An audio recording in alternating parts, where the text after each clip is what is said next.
अस्सलामुअलैकुम नाज़रीन, मैं हूं मोहम्मद अब्दुल बासित और आप देख रहे हैं मैं भी टीवी। दुबई में आजकल बारिशें ज़्यादा क्यों हो रही हैं? क्या इसकी वजह मसनूई बारिश है? साइंसदान ये काम कैसे करते हैं? आज की वीडियो में हम इसी के बारे में जानेंगे। दोस्तों, सऊदी और दुबई जैसे कंट्री में पहले से पानी की किल्लत होती है। इसी चीज़ से बचने के लिए और ज़्यादा से ज़्यादा पानी हासिल करने के लिए ये लोग साइंटिफिकली तौर पर तरीक़े आज़मा रहे हैं। दुबई ने पिछले चंद सालों से ज़्यादा मसनूई बारिश बरसाने का अमल शुरू किया हुआ है। तो आइए जानते हैं मसनूई बारिश बरसाने का अमल साइंसदान किस तरह करते हैं और इससे क्या फ़ायदा हासिल हो सकता है। सबसे पहले हम जानते हैं बारिश की बूंदें कैसे बनती हैं। एक आम बादल इंतहाई नन्ही मुन्नी बूंदों से मिलकर बनता है। बादल को बारिश बरसाने के लिए बूंदों का भारी होना ज़रूरी है। बादल में मौजूद बूंदें 3 चीज़ों से भरी होती हैं: धूल, मिट्टी, धुआं।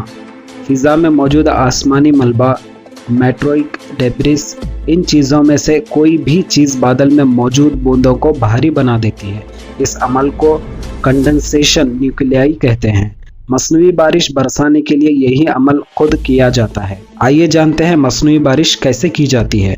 दुबई में यही काम नेशनल सेंटर ऑफ मेट्रोलॉजी का इदारा करता है। इस इदारे के एक माहिर मिस्टर उमर ने बताया कि एक बादल बारिश बरसाता है तो अपना 40 से 50% पानी बरसा देता है, लेकिन वो चाहते हैं कि बादल और ज़्यादा से ज़्यादा पानी बरसाए। इसीलिए साइंसदान ऐसी तकनीक इस्तेमाल करते हैं जिनसे बादल 15 से 30% ज़्यादा पानी बरसाता है। इस अमल के लिए बादलों पर नज़र रखी जाती है कि कौन सा बादल ज़्यादा बारिश बरसाने के काबिल है।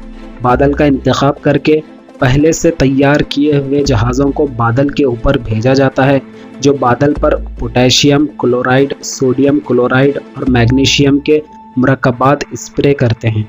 ये तमाम अज्जा दरअसल वो नमकियात होते हैं जो बादल में नेशनल सेंटर ऑफ मेट्रोलॉजी पैदा करते हैं। दुबई में इस अमल के ज़रिए 2017 में 242 बार क्लाउड सीडिंग का अमल किया गया। खलीज टाइम्स की रिपोर्ट के मुताबिक दुबई अपने शदीद और गर्म मौसम को पूरा साल ठंडा रखने के लिए सारा साल मसनवी बारिश करना चाहता है ताकि शहरियों के लिए मौसम खुशगवार बनाया जा सके। दुबई में समंदरी खारे पानी को साफ़ करके काबिल इस्तेमाल बनाया जाता है, जिस पर बड़े पैमाने पर लागत आती है। जबकि head of cloud seeding Khalid Mohammed Al Baidi के मुताबिक अगर ज़्यादा बारिश बरसेगी तो इससे ज़्यादा साफ़ पानी हासिल किया जा सकेगा। तो दोस्तों, आपने जाना क्लाउड सीडिंग कैसे करते हैं और दुबई आजकल मसनूई बारिश कैसे बरसा रहा है। तो इस चीज़ के बारे में आपकी क्या राय है? क्या क्लाउड सीडिंग इंसान के लिए बेहतर है या नहीं? आप कमेंट सेक्शन में अपनी राय का इजहार करें। मैं मिलता हूं अगली वीडियो में। इसी तरह की इंटरेस्टिंग वीडियोस के लिए आप मेरे चैनल को सब्सक्राइब करें और साथ में मौजूद बेल आइकन को प्रेस करें ताकि अगली वीडियो आने पर आपको नोटिफिकेशन मिल सके। तब तक अपना और अपनों का ख्याल रखें। अल्लाह हाफिज़।